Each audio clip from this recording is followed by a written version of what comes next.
આ દ્રશ્ય જોઈને તમારી આંખો પણ ભીની થઈ જશે। ગામની માટી સાથે જોડાયેલી લાગણી જ્યારે શબ્દોમાં વહી આવે ત્યારે આખું વાતાવરણ ભાવુક બની જાય છે। આ વાત છે બનાસકાંઠા જિલ્લાના ધાનેરા તાલુકાના નેનાવા ગામની। નેનાવા ગામની પ્રાથમિક શાળામાં એ દિવસ આવ્યો જેને કોઈ પણ ભૂલવા તૈયાર નથી। ગામની પ્રાથમિક શાળાના અત્યંત લાડકવાયા શિક્ષિકા બહેનો પ્રીતિબેન અને આશાબેન આજે પોતાની સેવાકાળની વિદાય લઈ રહ્યા હતા। વિદાયનો પ્રસંગ કોઈ ઔપચારિક કાર્યક્રમ ન રહ્યો, પરંતુ આખું ગામ, વિદ્યાર્થીઓ અને વાલીઓની લાગણીઓ મહાસાગર બની ગયો।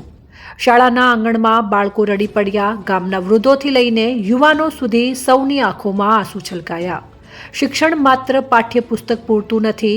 આ બે બહેનોએ પ્રેમ, સંસ્કાર અને જીવનના મૂલ્યો શીખવ્યા હતા। બાળકો માટે આ બંને બહેનો માત્ર શિક્ષિકા નહીં પરંતુ માતા સમાન બની હતી, જે આજે વિદાય લેતી જોવા મળી હતી। આદર્શ દ્રશ્ય જોઈને કોઈ પણ ભાવુક થઈ જાય।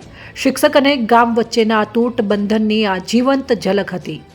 જોતા રહો સેન્ટ્રલ ભારત ન્યૂઝ બ્યુરો।